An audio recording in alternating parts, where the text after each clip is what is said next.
En la fiesta de fin de año de la empresa de mi marido, le escuché decir que me cambiaría por la nueva secretaria sin pensarlo 2 veces. Embarazada de 6 semanas de un hijo que él no sabía que existía, desaparecí esa misma noche. 3 años después, volví como la nueva CEO de la empresa, multimillonaria, con un hijo en brazos.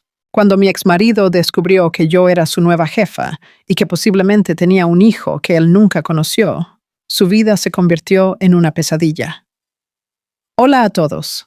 Gracias por estar aquí conmigo hoy.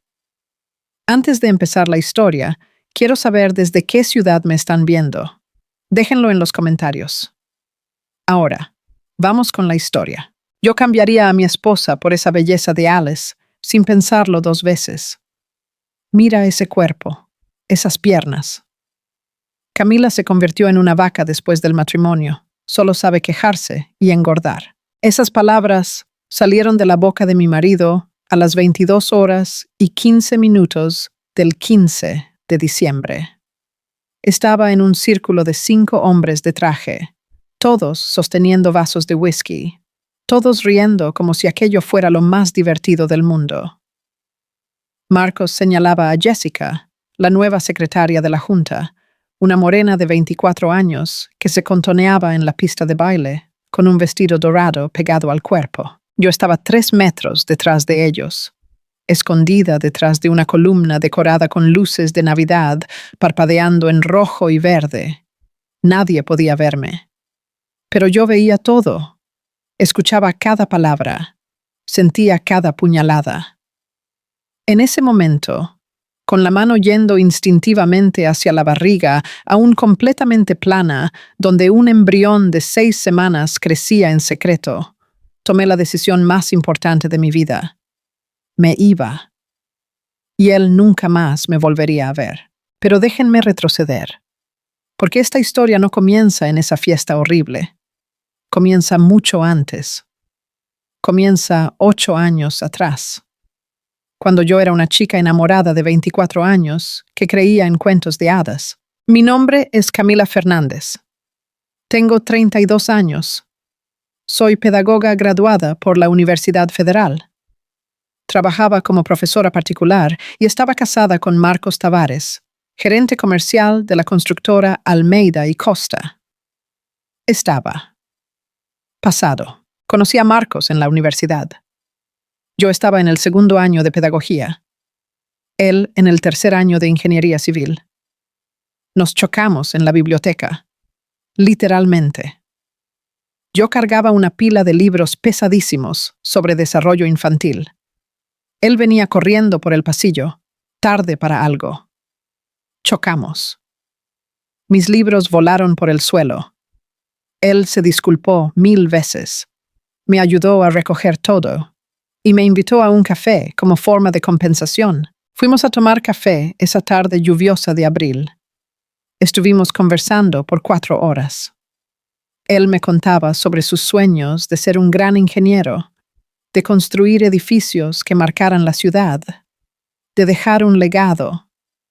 Yo le contaba sobre mi pasión por enseñar a los niños, por hacer la diferencia en las vidas pequeñas, por plantar semillas de conocimiento. Él dijo que yo era hermosa, que tenía ojos brillantes cuando hablaba de educación, que había encontrado a alguien especial. Empezamos a salir una semana después de ese encuentro. Fue intenso desde el principio. Marcos aparecía en la puerta de mi casa con flores. Enviaba mensajes románticos de madrugada, citando poemas. Me llevaba a cenar a restaurantes baratos, pero encantadores. Me presentó a sus padres en 2 meses. Hablaba sobre matrimonio, sobre hijos, sobre envejecer juntos, sobre construir una familia. Me enamoré completamente. Marcos lo era todo, guapo, con esa sonrisa torcida que me derretía, inteligente. Siempre tenía temas interesantes, ambicioso. Quería conquistar el mundo. Y cariñoso conmigo. O al menos lo era al principio. Nos casamos un año después de que él se graduó. Yo todavía estaba en el último semestre de la facultad. Él acababa de ser contratado como becario en una constructora pequeña llamada Ribeiro Construções. El salario era de 1.200 reales al mes. Era muy poco. Pero estábamos empezando. Alquilamos un apartamento minúsculo de un dormitorio en la zona norte de la ciudad. 35 metros cuadrados. Lo amueblamos con lo que pudimos juntar de los regalos de boda y algunas cosas de segunda mano que compramos. Fueron tiempos muy difíciles al principio. Yo trabajaba dando clases particulares de refuerzo escolar. Me levantaba a las 6 de la mañana para dar clase a un niño antes de la escuela. Luego iba a mi propia facultad. Por la tarde daba 2 o 3 clases más. Por la noche, 2 más. Trabajaba de lunes a sábado. Ganaba en promedio 800 reales al mes. Junto con los 1.200 de Marcos, daba exactamente 2.000 reales. El alquiler era 700. Cuentas de agua, luz, internet, móvil sumaban otros 400. Sobraban 900 reales para comida, transporte, medicinas, imprevistos. Era demasiado ajustado. Pero decíamos que éramos felices. Marcos fue ascendido después de 1 año y 3 meses. Se convirtió en asistente de ingeniería. El salario subió a 2.000 reales. Ya ayudaba. Conseguimos comprar un coche usado, un sedán pequeño, año 2005, que Marcos usaba para ir al trabajo. Yo seguía en autobús, tomando 2 transportes para llegar a los lugares donde daba clase. 2 años después de esa promoción, ascendió de nuevo. Se convirtió en analista de proyectos. 3.500 reales. Finalmente se podía respirar. Ahorramos dinero durante 1 año entero, economizando en todo. No salíamos a comer fuera. No comprábamos ropa. No viajábamos. Guardábamos cada centavo. Y conseguimos dar la entrada para un apartamento propio. Pequeño. 2 dormitorios. 50 metros cuadrados, en un barrio de clase media-baja. Pero era nuestro. Firmamos la financiación a 30 años por el sistema de vivienda. La cuota era 900 reales al mes. Pesada, pero factible. Recuerdo el día que recibimos las llaves. Entré en el apartamento vacío y lloré de felicidad. Marcos me abrazó por detrás y dijo: «Lo logramos, amor. Este es nuestro hogar. Vamos a crear nuestra familia aquí. Vamos a envejecer aquí». Creí cada palabra. Pero las cosas comenzaron a cambiar sutilmente. Marcos pasó a trabajar más horas. Llegaba a casa a las 22 horas. A veces 23 horas. Siempre diciendo: «Proyecto urgente. Cliente molesto. Plazo imposible». Yo calentaba la cena, masajeaba sus hombros, escuchaba sus quejas sobre el trabajo.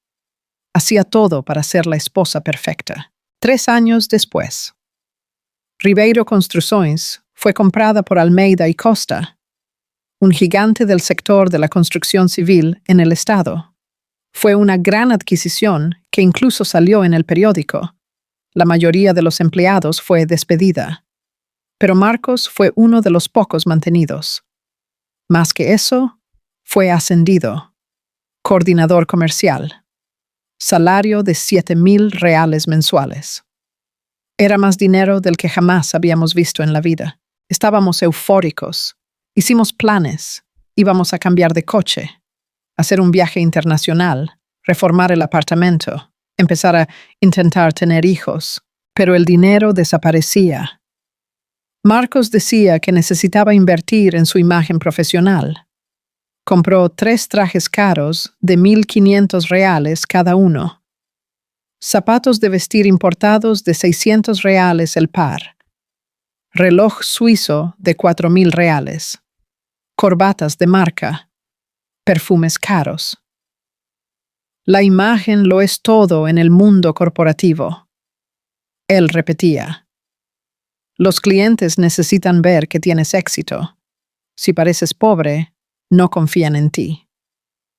Yo estaba de acuerdo. Al fin y al cabo, yo no entendía de mundo corporativo. Continué dando mis clases particulares. Ahora ganaba unos $1,800 al mes. Contribuía con lo que podía. Marcos asumió el control total de las finanzas. Decía que yo no necesitaba preocuparme, que él se encargaba de todo, que yo debía enfocarme en trabajar y dejar el resto con él.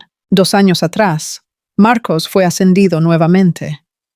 Gerente comercial, $10,000 al mes. Era la cima, la realización profesional. Finalmente podríamos vivir bien. Finalmente podríamos tener hijos. Finalmente podríamos hacer ese viaje a Europa que soñábamos desde el noviazgo. Pero fue exactamente en esa época que todo comenzó a desmoronarse de verdad. Marcos comenzó a llegar cada vez más tarde. La 1 de la madrugada. Las 2 de la madrugada. Siempre la misma letanía. Reunión que se extendió. Cliente que necesitaba atención. Cena de negocios que no podía rechazar. Yo fingía que creía, pero en el fondo sabía que algo andaba mal. Su perfume cambió. Antes usaba el mismo perfume amaderado durante años. De repente comenzó a llegar a casa con olor a perfume dulce. Femenino. Él decía que eran las clientas que lo abrazaban al despedirse después de cerrar negocios. Acepté la explicación porque quería creer. Su móvil vivía boca abajo. Antes lo dejaba en cualquier lugar. Ahora se pegaba al aparato 24 horas. Dormía con el móvil debajo de la almohada. Iba al baño llevando el móvil. Todas las contraseñas cambiaron. Cuando pregunté por qué, él dijo que la empresa lo exigió por cuestiones de seguridad. Otra mentira que me tragué. Dejamos de hacer el amor. En los últimos 6 meses antes de esa fiesta, lo hicimos exactamente 3 veces. Y gracias. Él siempre tenía una excusa. Cansado, estresado, dolor de cabeza, presión en el trabajo. Cuando yo insistía, se ponía irritado. Decía que yo era demasiado carente, que no entendía la presión que él sufría. Dejamos de conversar también. Cenas en silencio. Fines de semana en los que él se quedaba en el portátil o viendo fútbol. Cuando intentaba sacar un tema, él respondía con monosílabos. Sí. No. Quizás. Luego lo vemos. Fui sintiéndome invisible en mi propia casa, en mi propio matrimonio. Y entonces llegó diciembre. La fiesta de fin de año de la empresa estaba marcada para el día 15. Marcos estaba entusiasmadísimo desde hacía semanas. Los socios iban a anunciar la promoción de uno de los gerentes a director comercial. Él creía que sería ascendido. Compró un traje nuevo azul marino de $3,000, zapatos italianos de $1,200. Me obligó a comprar un vestido nuevo también. Gasté $400 que no teníamos en un vestido negro simple. Me hice el pelo y las uñas en el salón. $150 más. Todo para estar presentable. Para no avergonzarlo delante de los jefes y compañeros. Pero hay un detalle que no conté todavía. El detalle más importante de toda esta historia. 2 semanas antes de la fiesta, descubrí que estaba embarazada. Antes de continuar, necesito que comenten el número 1 si les está gustando. Necesito saber que están conmigo. Lo descubrí el día 1 de diciembre. Mi menstruación estaba atrasada 12 días. Compré 2 tests de farmacia diferentes. Hice los 2 por la mañana temprano a las 5:30, antes de que Marcos se despertara. Cerré la puerta del baño con llave. Hice el primer test. Esperé los 3 minutos más largos de mi vida mirando por esa ventanita pequeña. 2 líneas rosas aparecieron. Positivo. No lo podía creer. Hice el segundo test. Otras 2 líneas rosas. Positivo. Me senté en el suelo frío del baño y comencé a llorar. No de alegría, de puro pánico. Porque yo sabía, en el fondo de mi alma, que mi matrimonio estaba acabado, que Marcos ya no me amaba, que algo andaba muy mal. Y ahora estaba embarazada. Tiré los tests al fondo de la basura. Los enterré debajo de papel higiénico para que él no los viera. Me lavé la cara. Escondí los ojos rojos con corrector. Le hice café como todas las mañanas. Fingí que todo estaba bien. Pasé esos 15 días en pánico interno total. ¿Debería contarlo? ¿Cuándo contarlo?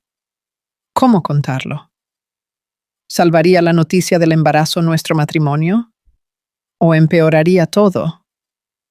Compré unos zapatitos de bebé minúsculos en una tienda infantil. Los guardé en un cajón. Pensaba en ponerlos en una caja de regalo. Dárselos el día de Navidad. Ver la reacción. Rogar para que él se pusiera feliz. Para que volviéramos a ser esa pareja enamorada del principio. Pero algo dentro de mí, un instinto, una voz, decía: espera, solo obsérvalo un poco más, no lo cuentes todavía. Y yo obedecí esa voz. Gracias a Dios obedecí. Llegó el día 15 de diciembre. Me desperté con náuseas. Mareo matinal. Corrí al baño y vomité. Marcos tocó la puerta. ¿Estás bien? Respondí que sí, que debía ser algo que comí ayer. Él ni insistió. Se duchó. Se arregló. Salió a trabajar sin darme un beso de despedida. Pasé el día arreglándome. Me hice el pelo en el salón. Pasé 2 horas entre lavado, secado y acabado. Las peluqueras comentaban animadas sobre la fiesta a la que iba. Yo sonreía y fingía entusiasmo, pero por dentro sentía un peso terrible, un mal presentimiento. Marcos llegó a casa a las 19 horas. Se duchó corriendo. Se puso el traje nuevo azul marino. Se puso perfume caro. Se arregló el pelo con gel. Se miró en el espejo y sonrió satisfecho. Parecía un hombre yendo a encontrarse con una amante, no con su mujer. Yo estaba lista desde las 18 horas, vestido negro simple hasta la rodilla, zapatos de tacón bajo negros, pelo suelto, maquillaje suave, discreta, apagada. Marcos me miró de arriba a abajo. Dijo apenas: «¿Está bien? ¿Vamos?» No dijo que yo estaba guapa. No dijo nada agradable. Apenas: «Está bien». Fuimos en coche hasta el Hotel 5 Estrellas, en el centro de la ciudad. El estacionamiento estaba lleno de coches importados. Entramos en el vestíbulo lujoso, con techo altísimo y lámparas de cristal. Subimos al salón de eventos, en el 12º piso. El salón era deslumbrante, decoración navideña sofisticada, árbol de Navidad de 5 metros con adornos dorados, mesas redondas con manteles blancos y arreglos de flores carísimas, escenario con banda en vivo, bar completo con camareros haciendo cócteles elaborados, buffet con cientos de opciones de comida. Debía haber unas 200 personas allí, empleados de la empresa con sus cónyuges, ejecutivos, los 3 socios dueños. Marcos me dejó sola en literalmente 2 minutos. Vio a uno de sus jefes y salió corriendo en dirección al hombre. Me dejó allí parada como una idiota en medio del salón, sosteniendo un bolso de mano pequeño que había comprado especialmente para esa noche. Fui hasta el bar. El camarero me ofreció champán. Acepté la copa, pero no bebí. Las embarazadas no pueden beber alcohol. Me quedé allí parada sosteniendo esa copa, mirando a mi marido circular por el salón riendo, abrazando a personas, siendo el maestro del networking que era. 1 hora pasó. Marcos no volvió a mí ni una vez. No me presentó a nadie. No me llamó para sentarse en una mesa. Simplemente me olvidó. Fui al baño. Miré mi reflejo en el espejo. Una mujer de 32 años que parecía tener 40. Ojeras que el maquillaje no escondía. Pelo que había costado caro pero no hacía diferencia. Un vestido soso. Una mujer invisible. Lloré allí. Dentro de esa cabina de baño de hotel 5 estrellas, con el ruido de la fiesta llegando amortiguado, volví al salón. Intenté localizar a Marcos. Lo encontré cerca del bar. Estaba en un grupo de 6 hombres, todos de traje, todos con bebidas en la mano. Reconocí a algunos, colegas gerentes suyos, hombres que yo había visto en fiestas anteriores de la empresa. Comencé a caminar en dirección a ellos, pero entonces oí la voz de uno de los tipos, alta por el alcohol. «Tío, Jessica está muy buena hoy. Mírala bailando. ¡Qué cuerpo, Dios mío!». Los hombres se giraron para mirar. Yo también miré. Vi a una morena de unos 25 años. Cuerpo de gimnasio, usando un vestido dorado brillante, cortísimo y pegado. Ella bailaba sola en la pista, contoneándose, llamando la atención de todos los hombres del salón. Otro tipo del grupo comentó: «Si yo fuera soltero, iría a hablar con ella ahora». Y entonces Marcos habló. Aquellas palabras que lo destruyeron todo. Yo cambiaría a mi esposa por esa belleza de allí, sin pensarlo 2 veces. Mira ese cuerpo, esas piernas. Camila se convirtió en una vaca después del matrimonio. Solo sabe quejarse y engordar. Risas. Risas fuertes. Uno de los tipos golpeó a Marcos en el hombro. «Cuidado, tío.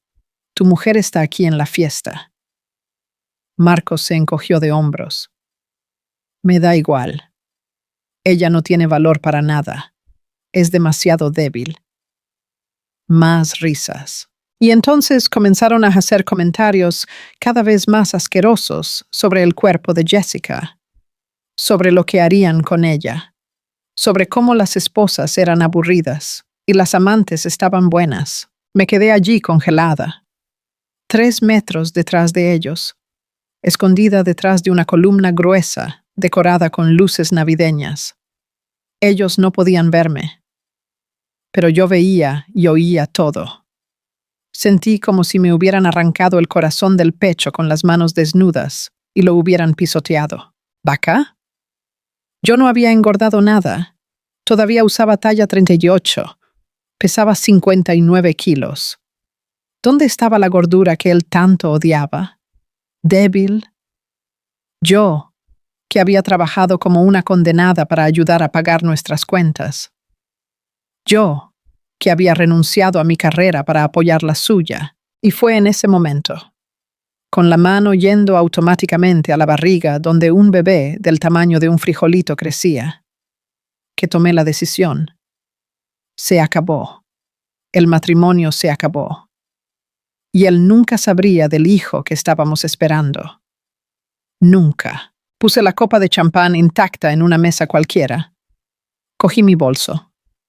Bajé por el ascensor. Salí del hotel. Le pedí a un aparcacoches que llamara un taxi porque Marcos había venido con nuestro coche. Entré en el taxi. Di la dirección de casa. Y mientras el coche cruzaba la ciudad a las 22:30 de la noche, comencé a planear mi fuga. ¿Están entendiendo por qué hice lo que hice? Si es así, comenten el número 1. Llegué a casa antes de medianoche. El apartamento estaba oscuro y silencioso. Entré. Me quité el vestido. Me quité los tacones. Me puse ropa cómoda. Y me senté en el sofá de la sala. A oscuras. Solo pensando. Marcos tardaría. Se quedaría en la fiesta hasta tarde. Probablemente bebiendo. Probablemente coqueteando con Jessica. Yo tenía tiempo. Tiempo para hacer lo que necesitaba hacer. Me levanté. Encendí su ordenador. Él siempre lo dejaba encendido porque decía que apagar y encender gastaba más energía. La contraseña era nuestra fecha de boda, 23 de abril. Él nunca imaginó que yo fuera a tocar allí. Accedí a su correo electrónico. Comencé a leer.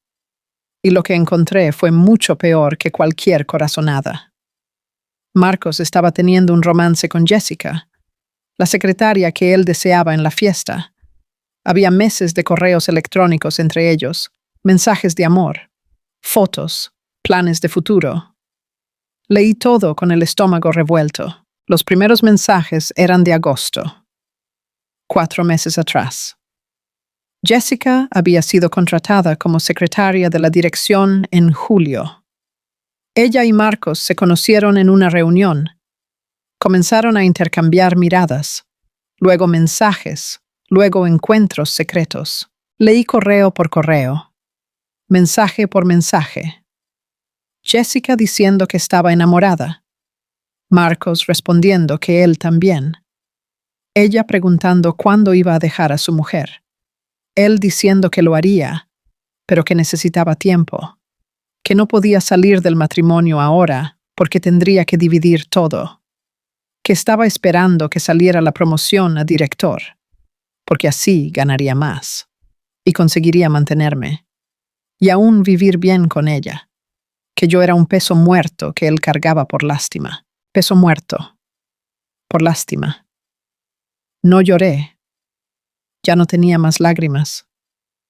Solo rabia. Rabia fría. Abrí el banco. Nuestra cuenta conjunta tenía 23.162 reales. Era todo lo que habíamos ahorrado en 8 años de matrimonio. Cada centavo sudado, guardado con sacrificio. Transferí todo a mi cuenta personal. Los 23.762 reales. Era mitad mío. En realidad era más que mitad. Porque yo había contribuido tanto como él a lo largo de los años, pero me llevé solo lo que estaba allí. No quería nada de él, solo quería irme. Luego accedí a sus documentos. Encontré extractos antiguos. Descubrí que él tenía una cuenta secreta. Una cuenta de ahorro que abrió 6 meses atrás. Tenía 12.000 reales allí. Dinero desviado de nosotros. Dinero que él estaba guardando para vivir con Jessica. Me quedé mirando ese número en la pantalla. 12.000 reales. Mientras yo me esforzaba dando clases particulares para ayudar con las cuentas.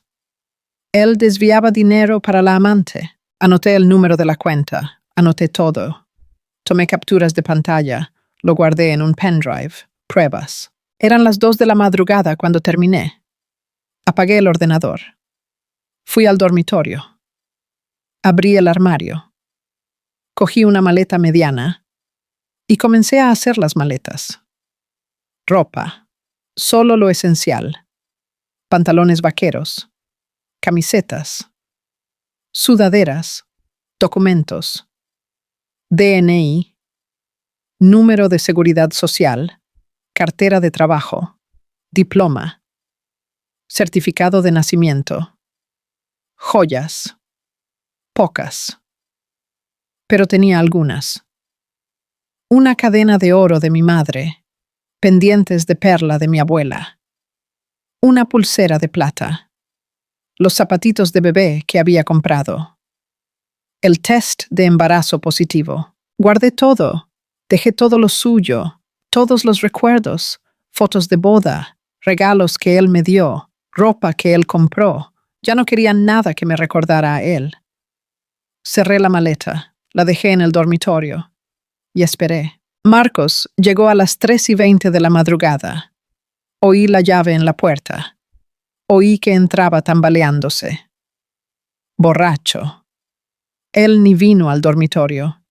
Cayó en el sofá de la sala y durmió allí mismo, de traje, de zapatos, oliendo a whisky y perfume femenino. Esperé a que durmiera profundamente. Cogí su móvil del bolsillo de la chaqueta. Desbloqueé. La contraseña era su cumpleaños. Entré en WhatsApp. Más mensajes con Jessica, conversaciones de hacía unas horas. Durante la fiesta, él la había llevado al baño del hotel. Se habían quedado allí. Él decía que había sido increíble, que apenas podía esperar para que ella fuera oficialmente suya. Tomé fotos de todo con mi móvil. Pruebas. Volví a poner su móvil en su sitio, fui a la mesa de la cocina, cogí una hoja de cuaderno y un bolígrafo y escribí: Marcos, me voy. No intentes buscarme. No quiero nada más contigo. Sé de todo. De Jessica. De las mentiras. Del dinero desviado. Me llamaste vaca y peso muerto. Pues bien, ahora eres libre. Espero que seas feliz con ella. Los papeles del divorcio llegarán por correo. Fírmalos. No los impugnes. No me busques. No quiero verte nunca más en la vida. Camila. Dejé la carta en el centro de la mesa, bien visible. Cogí la maleta. Di una última mirada al apartamento. 8 años viviendo allí. 8 años construyendo una vida que era una mentira. Salía a las 5:30 de la mañana. El día estaba comenzando a amanecer. Bajé las escaleras del edificio porque no quería hacer ruido en el ascensor. Salí a la calle, llamé un taxi. Cuando entré en el coche, le dije al conductor: «Estación de autobuses, por favor». «¿A dónde va?». Él preguntó, curioso. «Lejos, muy lejos». Y el taxi partió, llevándome a mí y a mi secreto. El secreto que Marcos jamás sabría. Que teníamos un hijo. ¿Están ansiosos por saber qué pasó? Entonces denle me gusta al video. Llegué a la estación de autobuses a las 6:15 de la mañana. Compré un billete para Montes Claros, en el interior de Minas Gerais. 420 kilómetros de distancia de la capital. Era donde vivía mi abuela materna, abuela Clarice. La única persona en el mundo en quien yo confiaba completamente. Mi madre había muerto hace 3 años de cáncer de mama. Mi padre nos había abandonado cuando yo tenía 5 años. Nunca más lo vi. No tenía hermanos, no tenía amigos cercanos, porque Marcos, a lo largo de los años, me había aislado de todo el mundo. Decía que mis amigas eran malas influencias, que hablaban mal de él, que yo no necesitaba a nadie más que a él, y yo, idiota, le creí. Corté contacto con todo el mundo. Me quedé sola, solo con él. Y ahora que él me había traicionado, yo estaba verdaderamente sola en el mundo, excepto por la abuela Clarice. Ella era una mujer de 81 años, fuerte como un toro, trabajadora, dueña de una hacienda de 200 hectáreas donde plantaba soja y criaba ganado. Viuda hacía 15 años. Mi abuelo había muerto de un infarto. Ella manejaba la hacienda sola desde entonces, con la ayuda de 3 empleados fijos. Siempre me amó incondicionalmente. Y siempre odió a Marcos. Desde el primer día que lo llevé a conocerla, la abuela Clarice dijo: «Ese hombre no sirve, Camila. Tiene ojos de serpiente. Te va a hacer sufrir. No te cases con él». No la escuché. Pensé que estaba siendo exagerada, dramática, que no lo conocía de verdad. Me casé de todos modos. La abuela Clarice fue a la boda, pero no sonrió en ninguna foto. Después de la boda, ella me llamaba todos los meses preguntando cómo estaba. Siempre terminaba diciendo: «Cuando te canses de él, puedes volver a casa». Yo respondía que todo estaba bien, que éramos felices. Pero mentiras. El autobús salió a las 7 de la mañana. Viaje de 6 horas. Me senté en el fondo, cerca de la ventana. Me puse el cinturón. Apoyé la cabeza en el cristal frío y finalmente lloré. Lloré todo lo que había contenido la noche entera. Lloré de dolor, de rabia, de decepción, de miedo. ¿Qué iba a hacer ahora? Estaba embarazada, sin empleo fijo, con 23,000 reales en el banco que no durarían para siempre. ¿Cómo iba a criar a un niño sola? Pero al mismo tiempo sentía un alivio extraño. Me había ido. Había tenido el valor de irme. Ya no oiría humillaciones. Ya no sería invisible. Ya no viviría a la sombra de un hombre que no me amaba. Me dormí en el autobús. Me desperté cuando paramos en una estación para un refrigerio. Compré un pan de queso y un zumo de naranja. Intenté comer, pero las náuseas del embarazo eran fuertes. Conseguí 2 trozos pequeños y bebí la mitad del zumo. Llegamos a Montes Claros a las 13 horas. Bajé del autobús con la maleta. Cogí un taxi hasta la hacienda de la abuela Clarice. 40 minutos más de viaje por camino de tierra. Cuando el taxi se detuvo frente al portón de madera con el nombre Hacienda Santa Rita tallado, sentí que finalmente estaba en casa. Pagué al conductor. Abrí el portón. Subí el camino de piedra hasta la casa. Una casa antigua, grande, de hacienda de verdad, blanca con ventanas azules. Porche enorme con hamaca. Jardín con flores que la abuela Clarice cuidaba personalmente. Toqué la puerta. Oí su voz desde dentro. Ya voy. La puerta se abrió. La abuela Clarice estaba allí. Bajita. 81 años. Pelo todo blanco recogido en un moño. Usando un vestido simple floreado y chanclas. Cuando me vio allí en la puerta, con la maleta en la mano y lágrimas en el rostro, no hizo preguntas. Solo me abrazó fuerte y dijo: «Entra, hija mía, ahora estás en casa». Y me derrumbé. Lloré en su regazo como no lloraba desde niña. Lloré todo. Ella me llevó adentro. Me sentó en el sofá viejo de la sala, hizo un té de anís y dijo: «Ahora cuéntale a la abuela lo que pasó». Le conté todo: la fiesta, la humillación, la traición, Jessica, los correos, la decisión de irme y, finalmente, el embarazo. Cuando dije que estaba embarazada, la abuela Clarice me agarró fuerte la mano y dijo: «Vas a tener a ese bebé. Lo vas a criar con amor, aquí en la hacienda conmigo. Y un día, cuando estés lista, le vas a demostrar a ese gusano que eres mucho mejor sin él». Abuela, pero no tengo cómo mantener a un bebé. Tengo poco dinero. No tengo empleo. ¿Cómo? Ella me interrumpió. Me tienes a mí, y tienes esta hacienda. Vas a vivir aquí. Vas a ayudarme con la administración de la hacienda.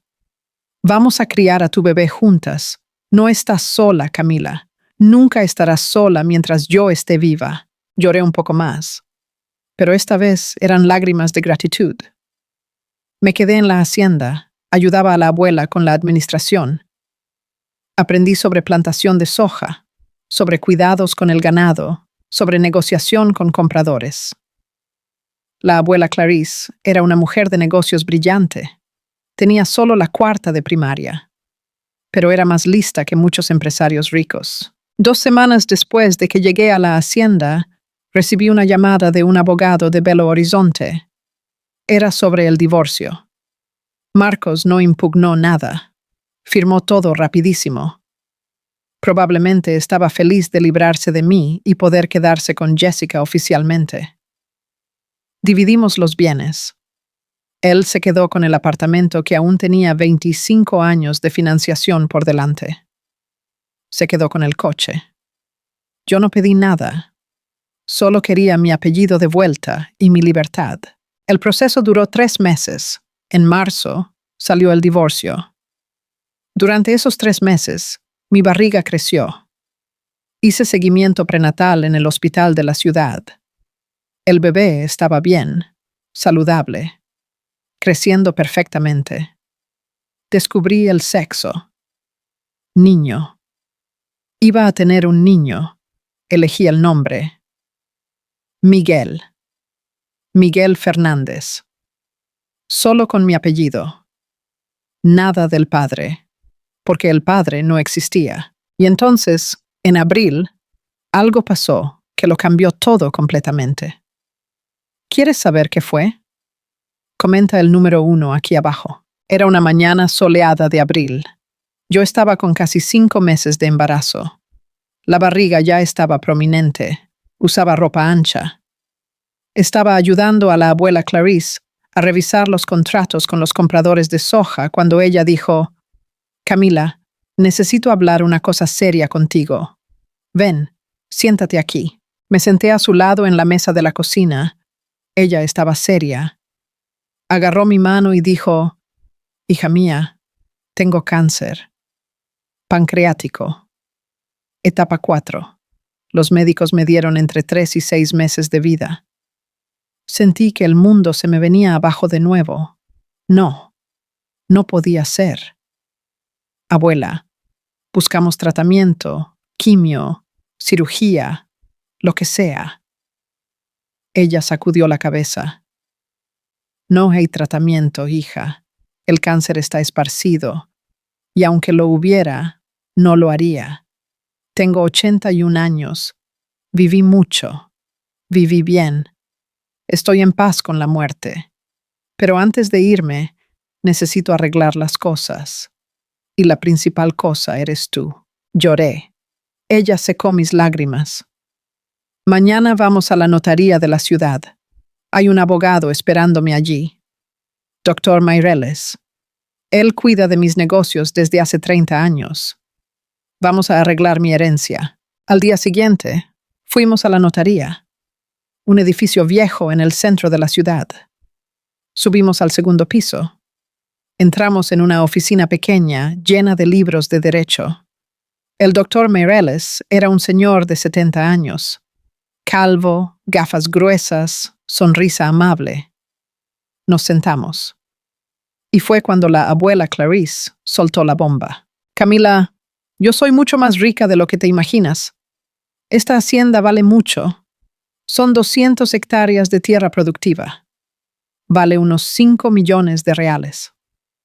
Además de eso, tengo otros 3 inmuebles alquilados en la capital que tu madre ni sabía que yo tenía. Valen juntos unos 3 millones. Tengo inversiones en acciones y fondos. 2 millones más. Y tengo dinero invertido. 2 millones más. En total, mi patrimonio es de 12 millones de reales. Casi me desmayo. 12 millones de reales. La abuela Clarice era millonaria y yo nunca lo supe. El doctor Meireles abrió una carpeta. Doña Clarice le está dejando todo a usted, Camila. Usted es la única heredera. Cuando ella fallezca, todo pasa a su nombre. La abuela agarró mi mano. Vas a usar ese dinero para criar a tu hijo, para estudiar, para volverte fuerte, para volverte poderosa. Y cuando estés lista, vas a volver a esa ciudad y le vas a demostrar a todo el mundo quién eres realmente. Le vas a demostrar especialmente a ese gusano de Marcos que perdió la mejor cosa que jamás tuvo. ¿Entendiste? Entendí. Y prometo que voy a hacer que te sientas orgullosa de mí, abuela. Ella sonrió. Yo ya estoy orgullosa de ti, hija mía, solo por haber tenido el valor de irte. Muchas mujeres se quedan atrapadas en matrimonios malos toda la vida. Tú tuviste el valor. Eso ya te convierte en ganadora. La abuela Clarice murió 3 meses después, en julio. Yo estaba con 8 meses de embarazo. Ella pasó los últimos días acostada en su cama, mirando por la ventana a la hacienda que amaba. Yo sostenía su mano. Conversábamos durante horas. Ella me contaba historias de su vida, de cómo se había casado a los 15 años con mi abuelo, de cómo habían comenzado sin nada y construido aquel imperio, de cómo ella había superado prejuicios, machismo, dificultades inmensas. Ella murió durmiendo, un domingo por la mañana, en paz, con mi mano sosteniendo la suya. El funeral fue pequeño. La abuela no tenía muchos amigos vivos. Pero los que vinieron contaron historias increíbles sobre ella. Una mujer guerrera, trabajadora, justa, generosa. Una leyenda. Heredé todo. Los 12 millones, la hacienda, los inmuebles. El doctor Meireles me ayudó con toda la burocracia legal. Tardó algunos meses hasta que todo estuviera oficialmente a mi nombre. Mi hijo Miguel nació 3 semanas después de que la abuela murió.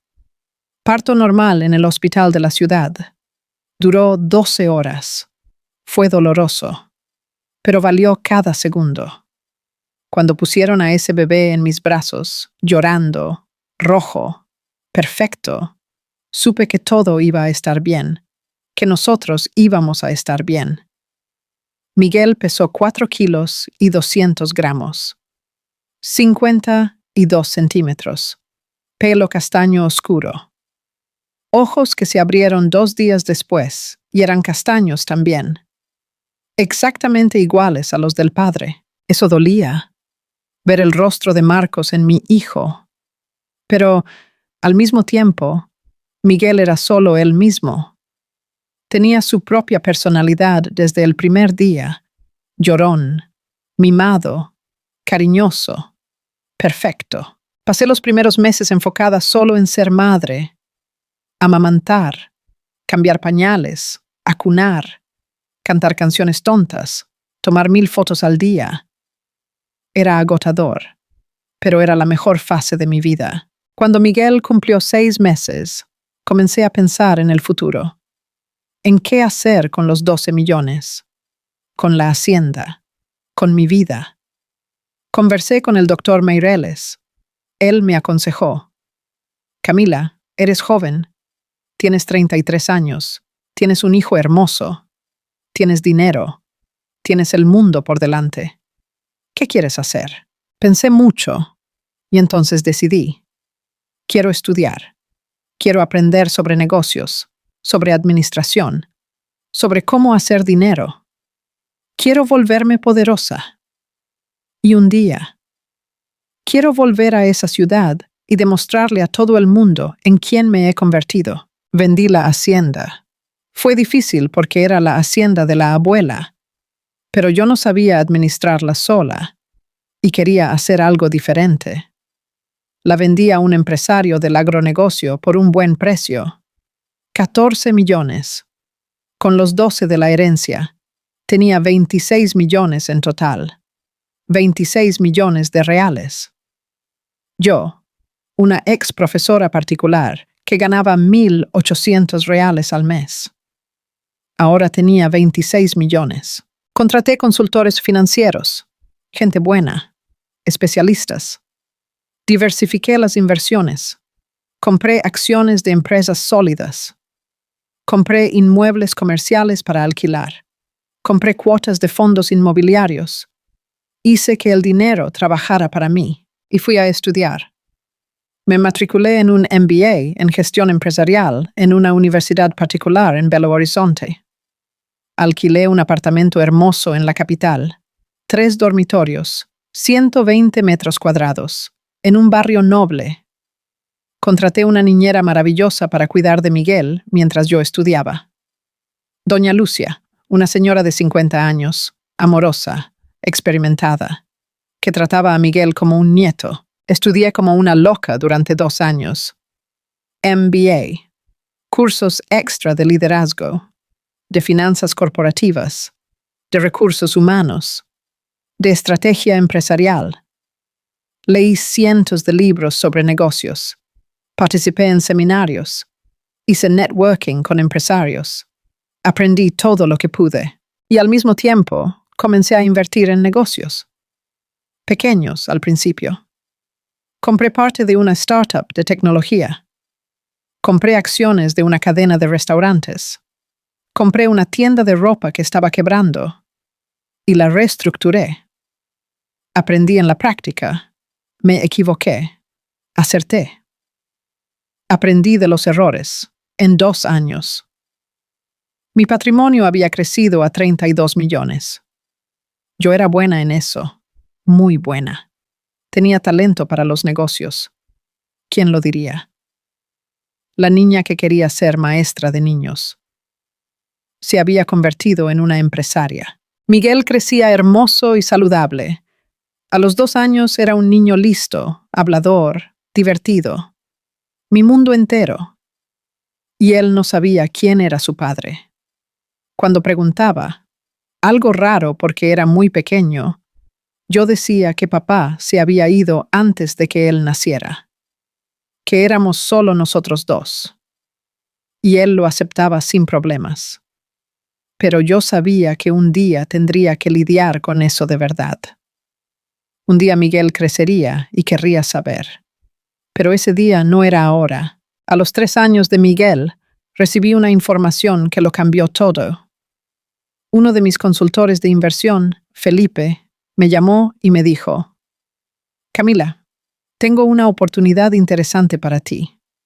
La constructora Almeida y Costa está pasando por dificultades. Los socios están pensando en vender. Mi corazón se aceleró cuando oí aquel nombre: Almeida y Costa. La empresa donde Marcos trabajaba como gerente comercial. La empresa de la fiesta maldita. La empresa donde todo comenzó. Cuéntame más, pedí. Felipe explicó. La empresa tiene problemas financieros serios. 2 proyectos grandes salieron mal.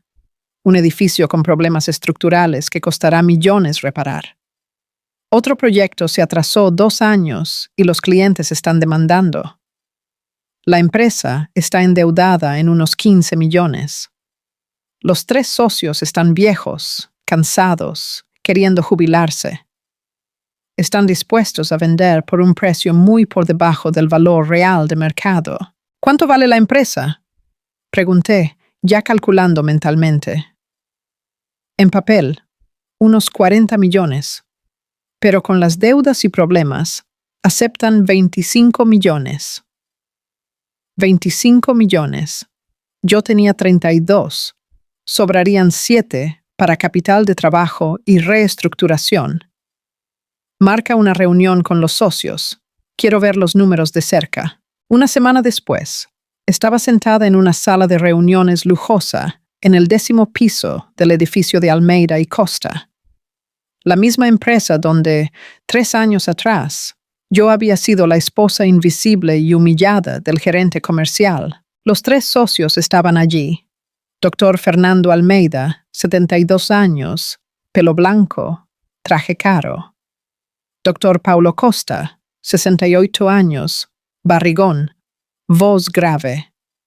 Y doña Mariana Ribeiro, 65 años, elegante, seria. Yo estaba de traje gris a rayas, tacones de 12 centímetros, pelo recogido en un moño impecable, maquillaje ejecutivo. Llevé a mi consultor financiero, Felipe, y a mi abogada, doctora Patricia, una de las mejores de Belo Horizonte. Presenté mi propuesta. Mostré mi plan de recuperación de la empresa. Recorte de costos innecesarios. Renegociación de las deudas. Enfoque en los proyectos rentables. Despido de empleados improductivos. Contratación de nuevos talentos.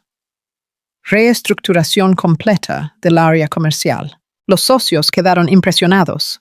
Una mujer de 35 años, hablando con propiedad sobre construcción civil, sobre finanzas, sobre gestión. No se lo esperaban. Negociamos durante 3 semanas.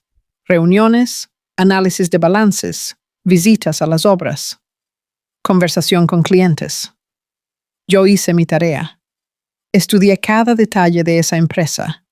Al final, cerramos en 23 millones de reales. Ahorré 2 millones en la negociación. Pedí un préstamo bancario de 12 millones para no quedarme sin capital de trabajo.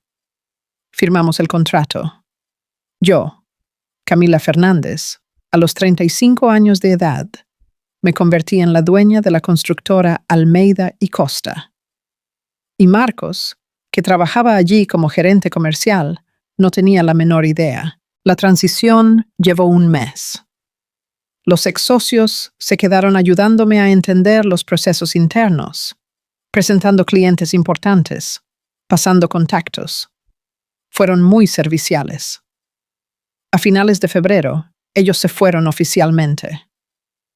Y yo asumí como CEO. Marqué una reunión general con todos los empleados para el día 15 de marzo. Exactamente 3 años después de aquella fiesta maldita donde mi vida se había desmoronado. No fue coincidencia.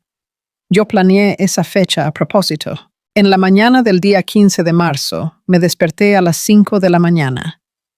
Me di un baño largo, me arreglé con calma. Traje negro Armani que había comprado especialmente para ese día. 3,000 reales, camisa de seda blanca, tacones de 15 centímetros Louboutin. 4,000 reales, pelo suelto, cepillado, perfecto. Maquillaje impecable, gafas Chanel que no necesitaba, pero que me daban un aire serio. Me miré en el espejo. Ya no era aquella Camila de 3 años atrás.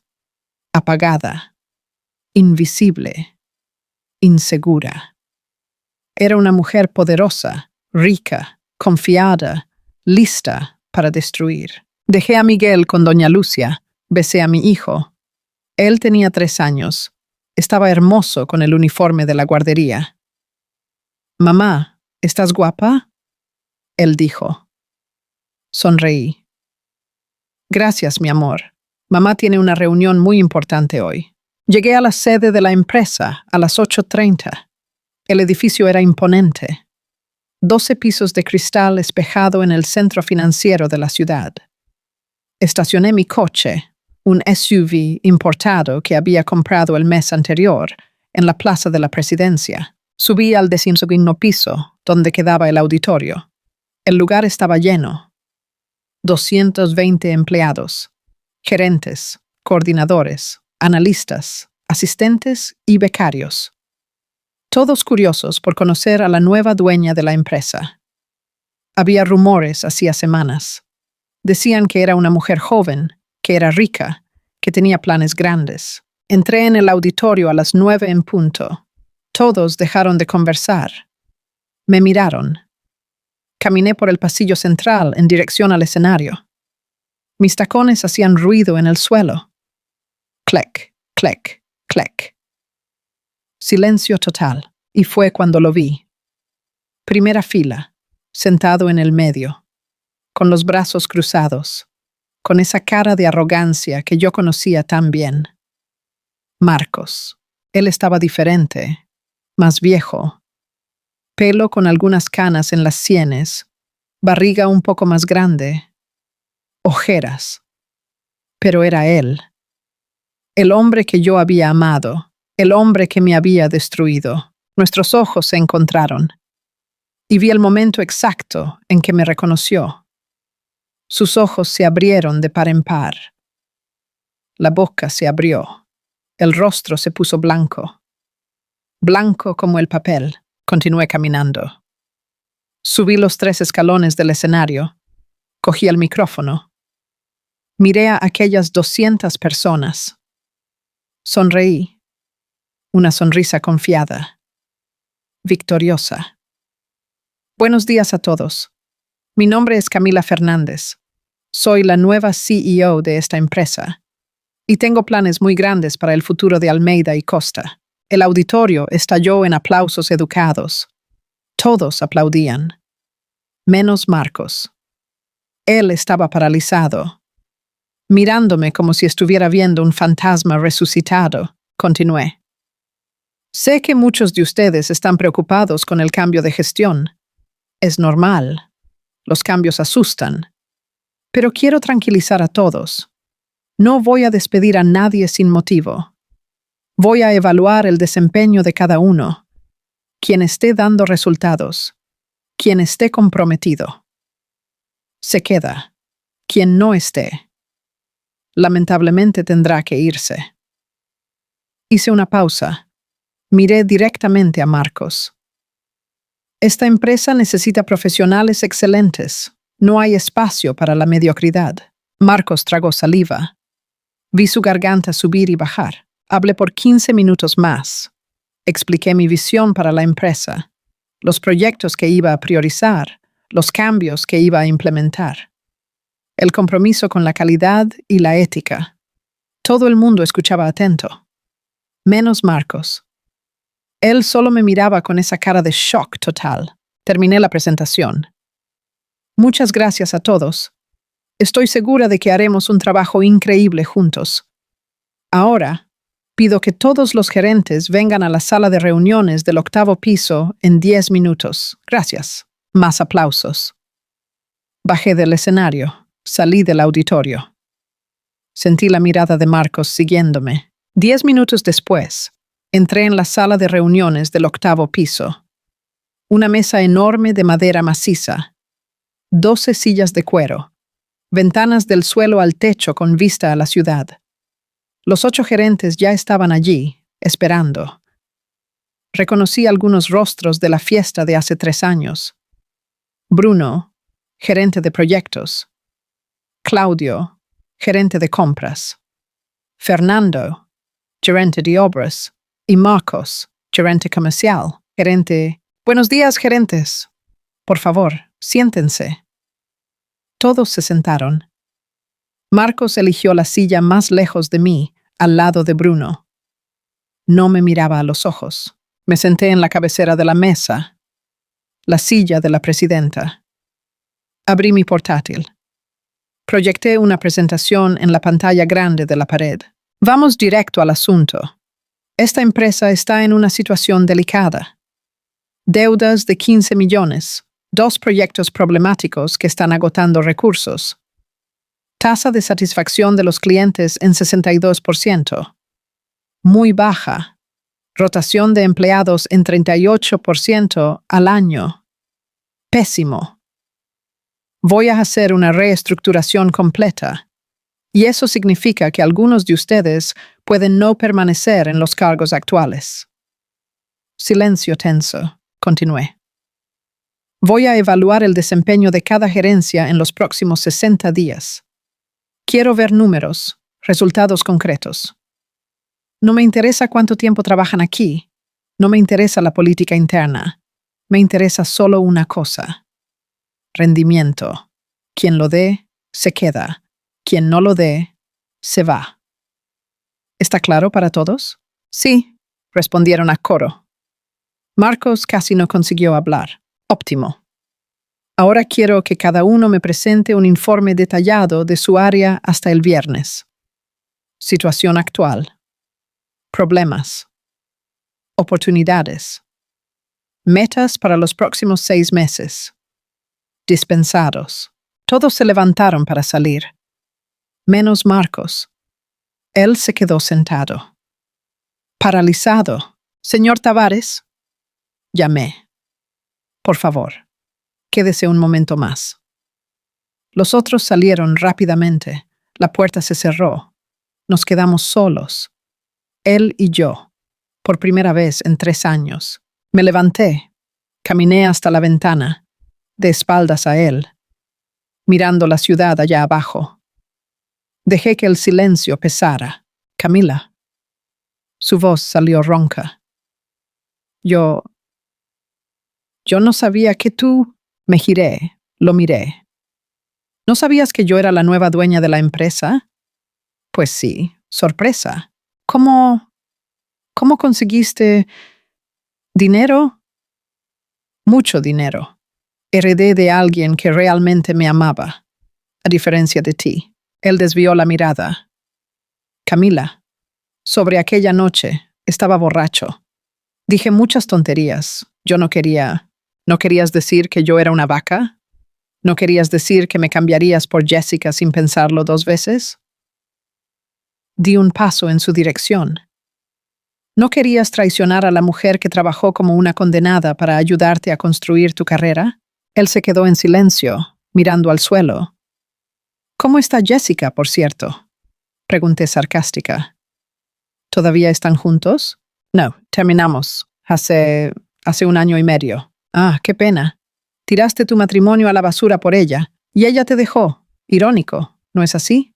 Camila, por favor. Sé que lo arruiné todo. Fui un idiota, un monstruo. No te merecías nada de aquello. Pero nada, Marcos. Tú tomaste tus decisiones. Y ahora vas a lidiar con las consecuencias. Volví a mi silla. Me senté. Crucé las piernas. Ahora yo soy tu jefa. Y va a ser exactamente eso. Una relación profesional. Vas a trabajar. Vas a dar resultados. O vas a ser despedido. Así de simple. ¿Entendiste? Entendí, murmuró. Óptimo. Puedes irte. Y envía ese informe que pedí hasta el viernes, sin atrasos. Él se levantó. Caminó hasta la puerta. Se detuvo. Se giró hacia mí. Camila, solo una pregunta. ¿Tú estás bien? ¿Estás feliz? Lo miré. Aquel hombre patético. Aquel hombre que me había amado y me había destruido al mismo tiempo. Estoy genial, Marcos. Mejor de lo que jamás estuve. Ahora sal de mi sala. Él salió. La puerta se cerró y yo sonreí. Satisfecha. Victoriosa. La venganza apenas estaba comenzando. ¿Les está gustando? Comenten el número 1. Las primeras semanas fueron intensas. Implementé cambios drásticos. Recorté contratos con proveedores caros e ineficientes. Renegocié las deudas con los bancos, consiguiendo plazos mejores e intereses menores. Despedí a 23 empleados que estaban allí solo ocupando espacio, sin dar nada. Contraté gente nueva, jóvenes talentosos, hambrientos de oportunidad, llenos de energía. La empresa comenzó a respirar. Los números mejoraron. En un mes, reduje costos en 18%. En 2 meses, 3 clientes grandes que estaban a punto de cancelar contratos renovaron después de que conversé personalmente con ellos. Les mostré los nuevos procesos. Garantí, calidad. Yo trabajaba 14 horas al día. Llegaba a las 7 de la mañana. Salía a las 9 de la noche. Participaba en reuniones. Visitaba obras. Conversaba con clientes. Estudiaba cada proyecto. Aprendía. Comandaba y observaba a Marcos. Él estaba claramente perturbado con mi presencia. En las reuniones de gerentes, evitaba mirarme directamente. Hablaba poco. Parecía siempre tenso. Los otros gerentes lo notaban. Bruno comentó conmigo un día: ¿Usted conoce a Marcos de antes? Él está muy extraño desde que usted llegó. No, mentí. ¿Por qué pregunta? Él parece tenerle miedo. Todos nosotros la respetamos, claro. Pero él parece aterrorizado. Sonreí. Quizás él tenga motivos para tener miedo. Analicé el desempeño de todos los gerentes. La mayoría estaba dando resultados aceptables. Bruno era excelente. Claudio también. Fernando necesitaba mejorar en algunos puntos, pero estaba comprometido. Marcos era el peor. De lejos. Sus metas de ventas se estaban cumpliendo en solo un 65%. Había perdido 3 clientes importantes en los últimos 6 meses. Su equipo se quejaba de que él estaba ausente, que no daba soporte, que estaba siempre distraído. Sus informes venían incompletos, con errores, atrasados. Lo llamé para una reunión individual un viernes por la tarde. Todo el mundo ya se había ido. Solo él y yo en el edificio. Siéntate, Marcos. Él se sentó. Sudaba frío. Puse su informe de desempeño en la mesa. Lo empujé en su dirección. 65% de las metas cumplidas. 3 clientes perdidos. Equipo desmotivado. Informes atrasados y mal hechos. Miré a sus ojos. Este es tu desempeño en los últimos 60 días. ¿Qué tienes que decir? Yo estoy pasando por dificultades personales, pero voy a mejorar. Lo prometo. ¿Dificultades personales? Qué interesante. Cuando yo pasaba por dificultades personales, como ser traicionada y humillada por el marido, Aún así, trabajaba como una loca dando clases particulares para ayudar a pagar nuestras cuentas. Pero tú, cuando tienes dificultades personales, ¿no consigues cumplir tus obligaciones profesionales? Él no respondió. Tengo 3 gerentes pidiendo que te sustituya. Dicen que estás estorbando el flujo de trabajo, que los clientes se quejan de ti, que el equipo comercial está desorganizado por tu culpa. Camila, por favor, necesito este empleo. Estoy con deudas. No consigo nada en otro lugar porque mi reputación en el mercado no está bien. ¿Por qué tu reputación no está bien, Marcos? Él desvió la mirada. Porque después de que te fuiste, las cosas se torcieron. Jessica, ella me usó. Me pidió dinero prestado. Mucho dinero. Prometió abrir un negocio conmigo, pero desapareció con el dinero. Quedé endeudado. Tuve que vender el coche, tuve que vender el apartamento. Me quedé viviendo de favor en casa de mi madre. Y en el trabajo, después del divorcio, las personas comenzaron a verme diferente, como si yo fuera un villano. Algunos clientes que eran amigos tuyos se enteraron de lo que pasó y pidieron no trabajar más conmigo. Escuché todo en silencio, sin pena. Él estaba cosechando lo que sembró. ¿Entonces me estás diciendo que destruiste tu propia vida? Él asintió. Miserable. Destruí, y me arrepiento todos los días. Camila, fui el mayor idiota del mundo. Tú eras la mejor cosa en mi vida. Y tiré todo por la borda. Por vanidad. Por estupidez. Por ser un imbécil. Sí, fuiste un imbécil. Perdóname. Por favor. Sé que no lo merezco. Sé que lo arruiné todo. Pero perdóname. Miré a aquel hombre destruido, sentado frente a mí, rogando perdón. 3 años atrás, me habría destruido verlo así. Habría sentido pena. Quizás hasta lo habría perdonado. Pero no ahora. Ahora yo era otra persona. No, Marcos. No te perdono. ¿Y sabes por qué? Porque no mereces mi perdón. Me traicionaste, me humillaste, me llamaste vaca, planeaste abandonarme, y solo te estás arrepintiendo ahora porque tu vida se volvió un infierno. Si las cosas hubieran salido bien con Jessica, si te hubieras vuelto rico y feliz, no estarías aquí pidiendo perdón. Estarías riéndote de mí. Camila, me levanté.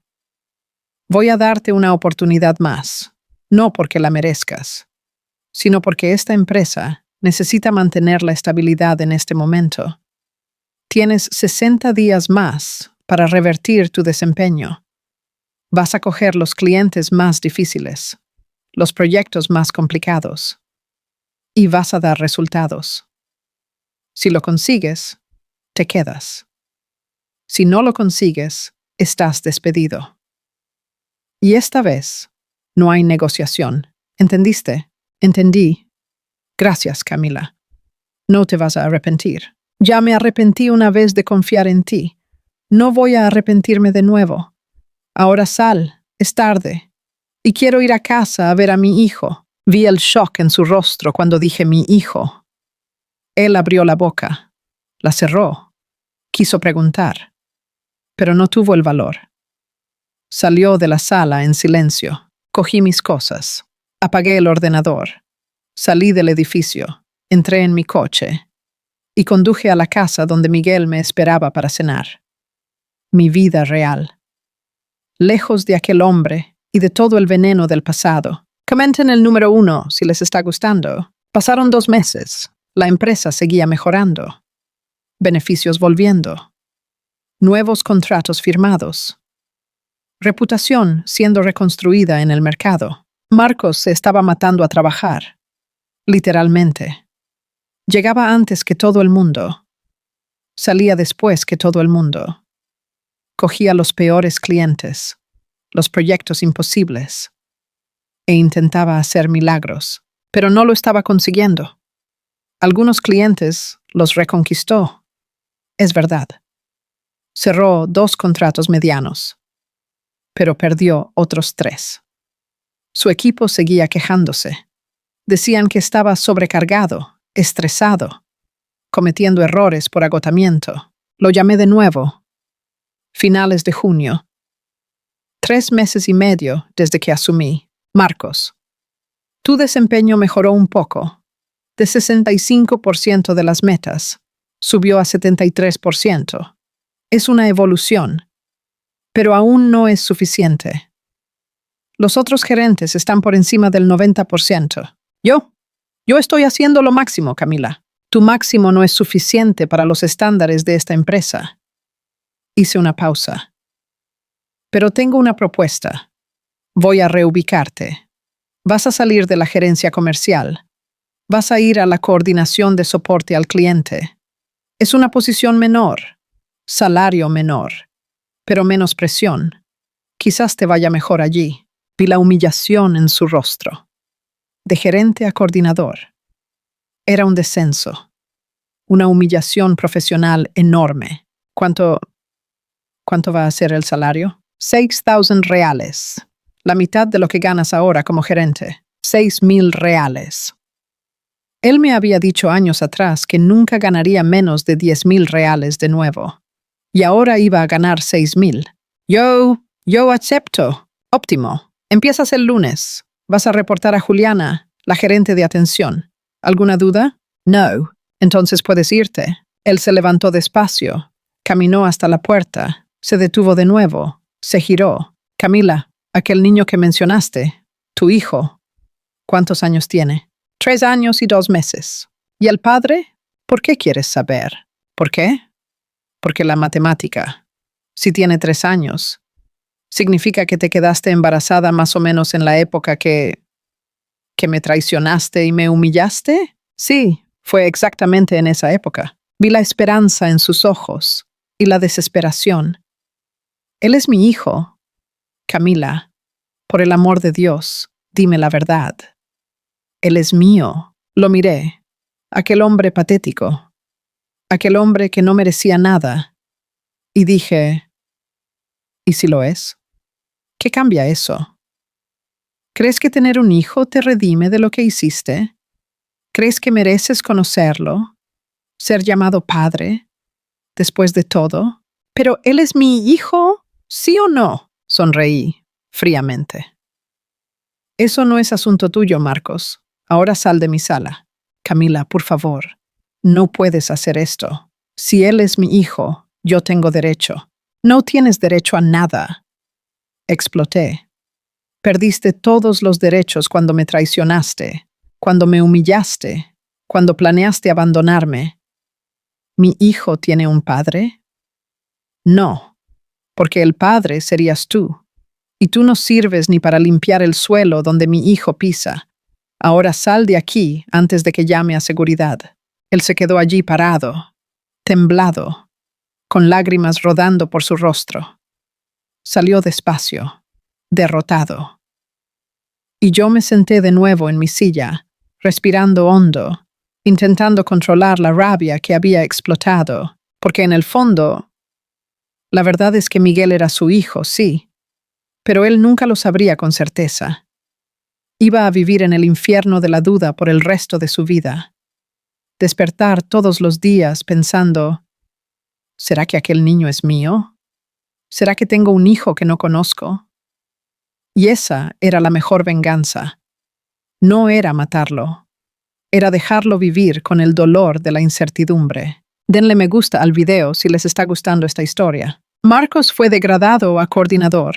El chisme en la empresa fue enorme. Todo el mundo comentaba. El gerente comercial que se convirtió en coordinador. ¡Qué humillación! Algunos le tenían pena. Otros decían que era merecido, que su desempeño estaba pésimo. Contraté un nuevo gerente comercial, Rodrigo. 39 años, talentoso, agresivo, enfocado, en un mes. Él dio más resultados que Marcos había dado en 6 meses. La empresa seguía creciendo. En 6 meses al mando, reduje las deudas de 15 millones a 8 millones. Aumenté la facturación en 22%. La satisfacción de los clientes subió de 62% a 84%. Gané un premio de Joven Empresaria del Año en una revista de negocios. Salí en la portada. Foto mía de traje. Brazos cruzados. Mirada confiada. El titular. Ella compró una constructora en quiebra y la transformó en un caso de éxito. Marcos vio la revista. Todo el mundo en la empresa la vio, y él vio a la mujer que había descartado como vaca y peso muerto, brillando en la portada de una revista nacional. Decidí hacer una confraternización. Era septiembre. 6 meses desde que asumí. La empresa iba bien. Los empleados merecían una celebración. Alquilé el salón de fiestas de un club. Barbacoa completa. Barra libre. DJ. Invité a todos los empleados. 240 personas en esa época. Podían traer a la familia. Y yo iba a llevar a Miguel. El día de la fiesta. Un sábado soleado. Me vestí casual, pero elegante. Pantalones de diseñador. Blusa blanca. Zapatillas cómodas, pero caras. Miguel estaba hermoso. 3 años. Pelo oscuro brillante. Ojos castaños enormes. Sonrisa iluminada. Llevaba una camiseta de Spider-Man y zapatillas que parpadeaban luces cuando caminaba. Llegamos al club al mediodía. El salón estaba lleno. Empleados con esposas, maridos, hijos. Ambiente familiar. Descontraído. Entré agarrando la mano de Miguel. Él miraba todo curioso. «Mamá, ¿hay piscina aquí?», preguntó el animado. «Sí, mi amor. Más tarde vamos allí. Ahora vamos a comer algo». Fuimos al área de la barbacoa. Cogí un plato para él.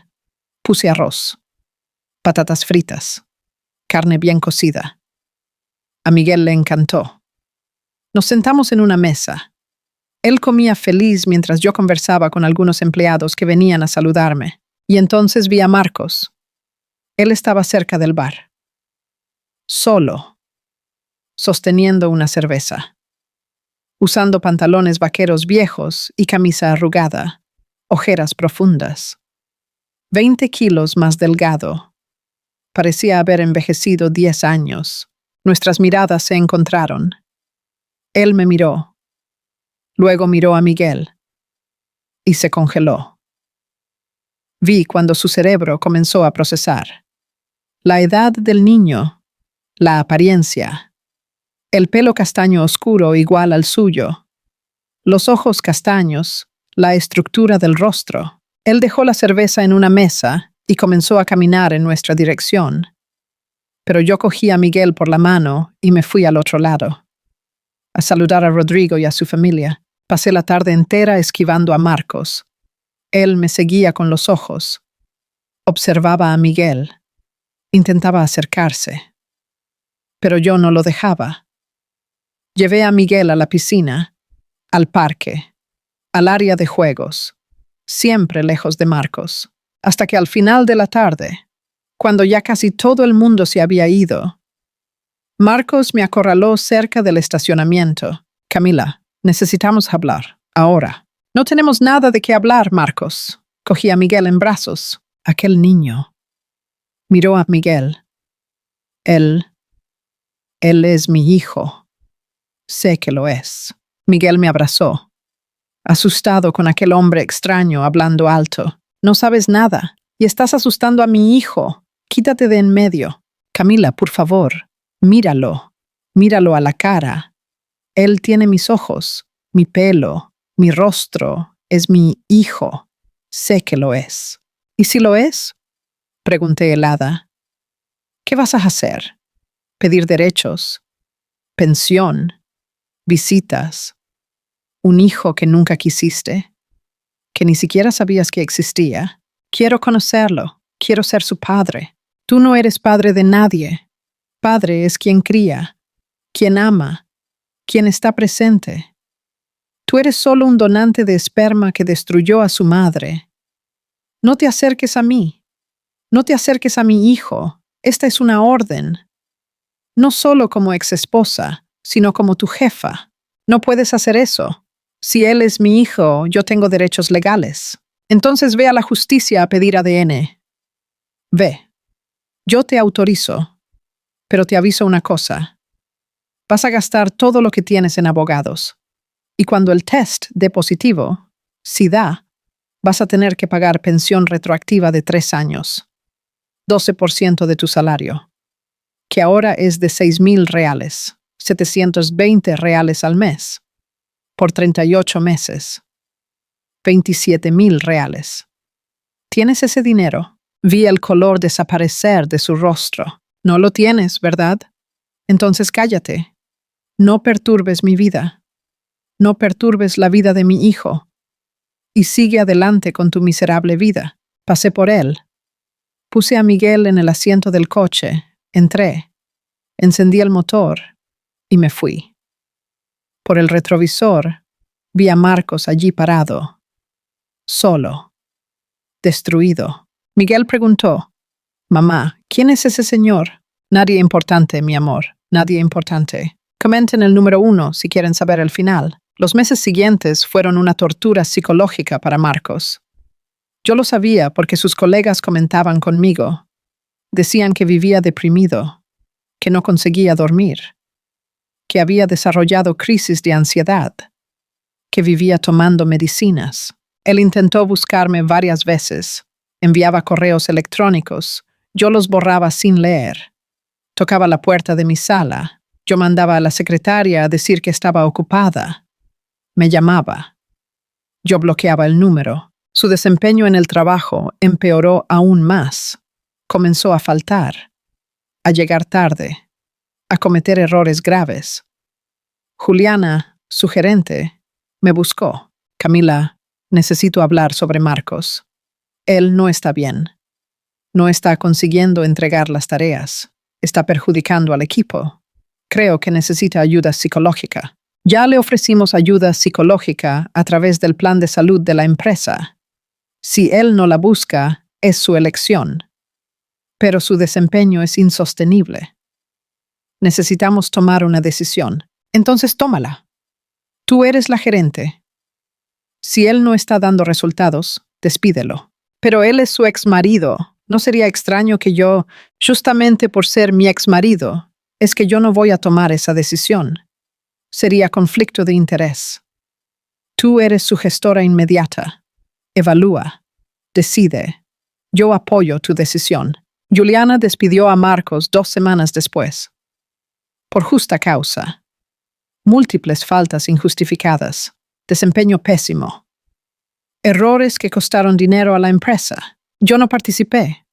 Ni sabía que sería ese día. Juliana lo llamó a su sala. Le comunicó. Él limpió la mesa. Salió. Según me contaron, se detuvo en la puerta de mi sala. Se quedó mirando a través del cristal. Yo estaba en una reunión con inversores. Ni lo vi. Se quedó allí por 5 minutos. Luego se fue. Nunca más lo vi personalmente después de aquel día. Pero supe noticias de él por terceros. No consiguió otro empleo en ninguna constructora grande. La reputación estaba destruida. Se convirtió en vendedor de inmuebles autónomo. Ganaba poco. Apenas le daba para pagar el alquiler de un apartamento minúsculo donde vivía solo. Jessica, la secretaria por la cual él me había cambiado, se casó con un empresario rico. Vivía publicando fotos de viajes internacionales en las redes sociales. Dubái, París, Nueva York. No debe ni recordar que Marcos existe. Y yo seguí creciendo. En el segundo año como CEO, compré 2 empresas menores más y las incorporé a Almeida y Costa. La empresa se convirtió en un gigante en el sector. Facturación anual superó los 120 millones. Patrimonio personal pasó de 60 millones. Miguel crecía hermoso. A los 4 años entró en una escuela particular carísima. Era popular en la escuela. Tenía muchos amiguitos. Hacía judo, natación e inglés. Era un niño feliz, seguro, amado, y seguía preguntando por el padre. Mamá, ¿por qué no tengo padre como los otros niños? Me sentaba con él. Le explicaba con calma. Tu padre era una persona que estaba en la vida de mamá hace mucho tiempo, pero él no fue bueno con mamá, y mamá decidió que sería mejor para nosotros dos si él no formara parte de nuestras vidas. Pero no eres menos amado por eso, mi amor. Tienes a mamá que te ama más que a nada en el mundo. Él lo aceptaba. Por ahora. Sabía que un día esas preguntas se harían más difíciles, pero lo dejaría para lidiar cuando llegara el momento. Conocí a alguien, Tiago, ingeniero civil, 38 años. Trabajó en una obra que mi empresa estaba llevando a cabo. Nos conocimos en una reunión técnica. Comenzamos a conversar. Él me invitó a cenar. Acepté. Fue extraño al principio. Cenar con otro hombre, conversar, reír, sentir atracción. Había construido muros tan altos alrededor de mi corazón que parecía imposible que alguien los cruzara. Pero Tiago fue paciente, respetuoso, no apresuró nada. Cenamos algunas veces, fuimos al cine, caminamos en el parque, conversamos sobre todo, vida, sueños, pasado. Le conté sobre Marcos, sobre la traición, sobre todo. Tiago escuchó sin juzgar. Cuando terminé, él apenas dijo, él era un idiota, y tú eres increíble. 6 meses después, le presenté Tiago a Miguel. Fue un domingo. Picnic en el parque. A Miguel le encantó. Tiago le enseñó a Miguel a volar cometas. Jugaron a la pelota, compraron helado. Mamá, me gustó Tiago, es legal. Miguel dijo después, a mí también me gusta, mi amor. ¿Él va a ser mi padre? No sé, mi amor. Vamos a ver qué pasa. ¿De acuerdo? De acuerdo, mamá. Tiago y yo salimos durante un año. Fue bueno, ligero, agradable, diferente a todo lo que había vivido con Marcos. No había drama, no había mentira, no había juegos. Era honesto, simple, real. Él me pidió matrimonio en el cumpleaños de 5 años de Miguel. Fiesta en el salón de fiestas del edificio. 50 invitados, niños corriendo. Payaso. Pastel enorme de Spider-Man. En medio de la fiesta, Tiago pidió la atención de todos. Cogió el micrófono. Habló. Quiero aprovechar este momento especial para hacer algo muy importante. Se arrodilló frente a mí. Abrió una cajita con un anillo hermoso. Camila, me haces el hombre más feliz del mundo. Quiero pasar el resto de mi vida contigo y con Miguel. ¿Quieres casarte conmigo? Miré a aquel hombre maravilloso. Miré a Miguel a su lado, saltando animado. Miré a todos los amigos alrededor, sonriendo. Y dije sí. Nos casamos 6 meses después. Ceremonia pequeña, 50 personas, iglesia simple pero bonita. Yo de vestido blanco, Tiago de traje gris, Miguel de paje, orgullosísimo. En la fiesta, mi mejor amiga Julián, que había reencontrado después de años, me preguntó, ¿eres feliz, Cami? Miré alrededor, Tiago bailando con Miguel, amigos riendo, música sonando, vida buena. Lo soy, muy feliz. Respondí honestamente. Por primera vez en años, soy completamente feliz. 5 años pasaron desde que asumí la empresa. Miguel tenía 8 años. Tiago lo había adoptado legalmente. Miguel lo llamaba papá. Tiago era un padre increíble, presente, amoroso, paciente.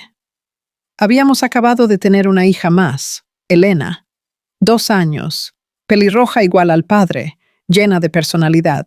La familia estaba completa. La empresa Era la líder absoluta en el sector. 200 millones de facturación anual, 1.300 empleados, proyectos en 5 estados. Yo estaba en la lista de las 100 mujeres más influyentes del país. Un día, Miguel vino a conversar conmigo. Tenía 8 años, pero parecía más viejo, maduro para su edad. Mamá, quiero preguntarte una cosa, y quiero que seas honesta conmigo. Claro, mi amor, puedes preguntar. Mi padre biológico, el de verdad, no el papá Tiago, el otro. ¿Quién es él? Sentí el corazón encogerse. Sabía que esta hora llegaría. ¿Por qué quieres saber? Porque tengo 8 años. Ya no soy un niño. Quiero saber mi historia. Respiré hondo. Me senté en el sofá. Lo jalé para que se sentara a mi lado. Tu padre biológico se llama Marcos. Yo estuve casada con él por 8 años. Pero él no fue bueno conmigo. Me traicionó. Me lastimó mucho. Cuando descubrí que estaba embarazada de ti, decidí irme y nunca contárselo. Porque él no merecía conocerte. No merecía ser llamado padre. ¿Él sabe que existo? Sabe. Lo descubrió cuando tenías 3 años. Intentó acercarse, pero yo no lo dejé. ¿Por qué? Porque padre no es quien hace al hijo, Miguel. Padre es quien cría, quien ama, quien está presente. Marcos no quería ser padre cuando fuiste concebido. Entonces no va a serlo ahora. Pero él tiene derecho a conocerme, ¿no? Legalmente, quizás. Pero tú tienes 8 años. Ya tienes edad para elegir. ¿Quieres conocerlo? Miguel pensó por un largo momento. No. Tengo un padre. El papá Tiago. Él me ama. Está conmigo todos los días. Ese es mi padre de verdad. El otro es solo alguien que ayudó a hacerme. Pero no es mi padre. Abracé a mi hijo. Lloré. De orgullo, de alivio. Eres increíble, ¿sabes? Estoy tan orgullosa de ti. Lo sé, mamá. Él sonrió. Heredé de ti. Reímos juntos. Y Marcos nunca conoció a su hijo. Vive hasta hoy sin saber con certeza si Miguel es suyo. Vive con la duda, con el arrepentimiento, con el dolor de haberlo perdido todo. Y yo construí un imperio, una familia hermosa, una vida increíble. La mejor venganza no es destruir a la persona, es construir una vida tan absurdamente buena que la persona se dé cuenta del tamaño del error que cometió al perderte. Entonces, personal. Esa fue mi historia. Si están pasando por algo parecido, sepan que no necesitan aceptar traición, humillación o falta de respeto. Tienen el poder de empezar de nuevo, de reinventarse, de vencer. No será fácil. Dolerá. Tendrán miedo. Cuestionarán todo. Pero si dan el primer paso, si tienen el valor de irse, de buscar algo mejor, lo consiguen. Yo lo conseguí. Salí de una situación de humillación y me convertí en CEO de una empresa de 200 millones. Encontré un amor verdadero. Crié hijos increíbles. Construí la vida de mis sueños. Y ustedes también pueden. Si les gustó esta historia, dejen ese me gusta ahí. Suscríbanse al canal. Activen la campanita. Y comenten el número 1 si quieren ver más historias de superación, venganza y justicia. Gracias por escucharme. Por estar conmigo hasta el final. Por apoyarme. Hasta la próxima historia. Y recuerden, nunca subestimen a una mujer que decide empezar de nuevo. Porque cuando nos levantamos, volamos más alto de lo que cualquiera imaginó. Un beso enorme en sus corazones. Que se queden con Dios. Hasta la próxima.